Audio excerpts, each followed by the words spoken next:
बात करेंगे Saathiya company shoot out at Lokhandwala fame actor Vivek Oberoi की और उसके बाद बॉलीवुड में उन्होंने एंट्री मारी राम गोपाल वर्मा की फिल्म कंपनी से।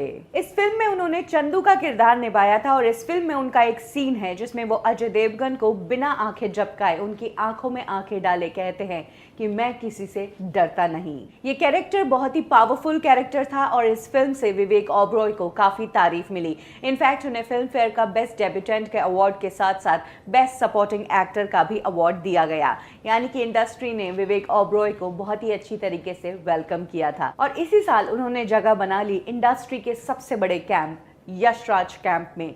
जी हाँ, वो हमें सेम ईयर साथिया फिल्म में भी नजर आए रानी मुखर्जी के साथ और इस फिल्म में भी विवेक ओबरॉय को बहुत पसंद किया गया। इस फिल्म में जिस तरह से विवेक ओबरॉय ने अपना जो रोमांटिक किरदार निभाया था उससे देखकर लोगों ने कहना शुरू कर दिया था कि अब शाहरुख के बाद यशराज का अगर कोई फेवरेट हीरो है जो रोमांटिक रोल्स करेगा तो वो सिर्फ और सिर्फ विवेक ओबरॉय ही होंगे। तो इस तरह का स्टारडम कुछ विवेक ओबरॉय को मिल गया था अपने करियर के स्टार्टिंग में ही थी। तब विवेक ओबरॉय जो ऑलरेडी अपने करियर के सक्सेस पर थे, एक एटीट्यूड उनके अंदर था, साथ ही इंडस्ट्री की सबसे खूबसूरत एक्ट्रेस के साथ उनका नाम जुड़ा हुआ था। तब विवेक ओबरॉय ने वो कदम उठाया जिस कदम को उठाने की कीमत वो आज तक चुका रहे हैं। 31 मार्च 2003 की वो रात थी जब विवेक ओबरॉय ने एक होटल के कमरे में एक प्रेस कॉन्फ्रेंस बुलाई और इस प्रेस कॉन्फ्रेंस में इन्होंने ऐसे खुलासे किए जिनको सुनकर पूरा इंडिया और बॉलीवुड चौंक गया।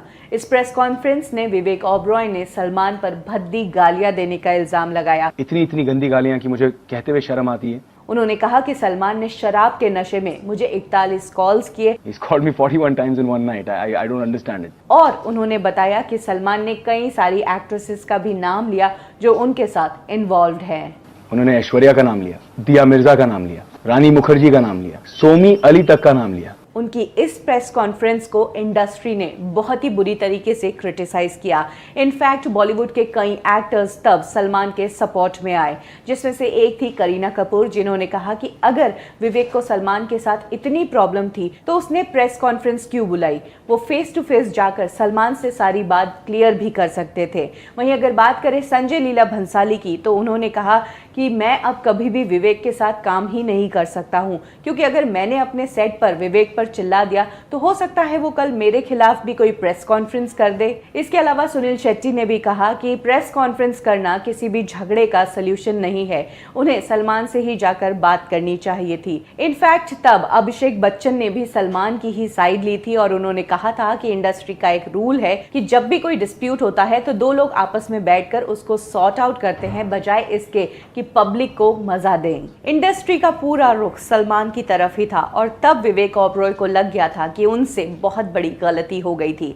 इस इंसिडेंट के बाद ऐसा कहा गया कि जब माहौल पूरी इंडस्ट्री का खराब हो गया और सभी लोगों ने जब विवेक ओबरॉय को क्रिटिसाइज करना शुरू किया, उसी दौरान ऐश्वर्या राय ने भी विवेक ओबरॉय से डिस्टेंस बना लिया और उन्होंने विवेक के साथ बात ही करना बंद कर दिया। यानी कि विवेक ओबरॉय जिसके लिए लड़ रहे थे उसी ने उनका साथ इस टाइम पर छोड़ दिया था, लेकिन अभी भी उनके पास उनका टैलेंट और उनकी फिल्में बाकी थी। वो सुभाष घई जैसे डायरेक्टर के साथ काम कर रहे थे, लेकिन ये स्टारडम भी ज्यादा दिनों की नहीं थी। विवेक ओबरॉय की एक के बाद एक फिल्में फ्लॉप होने लगी। दम, डरना मना है, क्यों हो गया ना, किसना, ये सभी फिल्में एक के बाद एक फ्लॉप हुई और जो विवेक ओबरॉय यशराज से अपने करियर की स्टार्टिंग कर चुके थे वो अब फ्लॉप मूवीज का हिस्सा बन गए थे। इस दौरान उनकी कुछ फिल्में हिट भी हुई जैसे कि युवा और मस्ती, लेकिन ये सभी फिल्में मल्टी स्टारर फिल्में थी। वैसे इंडस्ट्री इनसाइडर्स की माने तो विवेक ओबरॉय को अपना स्टारडम हैंडल करना नहीं आया। कहा गया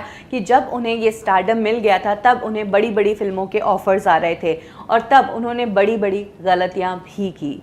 जी हाँ, इसी वक्त यशराज ने उन्हें हम तुम फिल्म ऑफर की थी, जिस फिल्म को उन्होंने रिजेक्ट कर दिया। सोचिए, अब तक आपने 2 ही फिल्में की है और उसके बाद आपको सामने से यशराज से ऑफर आ रहा है और आप उसे रिजेक्ट कर रहे हैं। जिनको फिल्मों की नॉलेज नहीं भी है ना, वो भी इस डिसीजन को गलत ही बोलेंगे। यानी कि कह सकते हैं कि ये प्रेस कॉन्फ्रेंस वाला किस्सा अगर विवेक की लाइफ में नहीं होता तो उनका करियर एक अलग लेवल पर होता, लेकिन अब इस किस्से के बाद उनके पास ना स्टारडम रहा, ना वो ऐश्वर्या रही जो उनके पास थी। वो ऐश्वर्या तो अब अभिषेक के पास जा चुकी थी। जिस क्यूट एक्टर के इंडस्ट्री में आते ही पूरी इंडस्ट्री ने इन पर अवार्ड्स की बरसात कर दी थी, वो एक्टर अब फिल्मों में साइड रोल निभाते नजर आ रहा था। रोल तो दमदार होते थे, लेकिन हर बार लगता था कि यार इस बंदे ने अपने करियर के साथ क्या कर लिया। इनफैक्ट विवेक ओबरॉय जब इंडस्ट्री में आए थे और उन्होंने स्टारडम देखा था और फिर ये प्रेस कॉन्फ्रेंस वाला किस्सा हुआ था, तब आदित्य चोपड़ा, जो कि कम ही स्टेटमेंट्स देते हैं, उन्होंने विवेक के लिए कहा था कि मुझे लगा था कि तुम आगे चलकर शाहरुख खान बनोगे, लेकिन तुम तो आज से ही खुद को शाहरुख समझने लग गए हो। ये बात उन्होंने विवेक के एटीट्यूड को देखकर कही थी। 2010 में विवेक ओबरॉय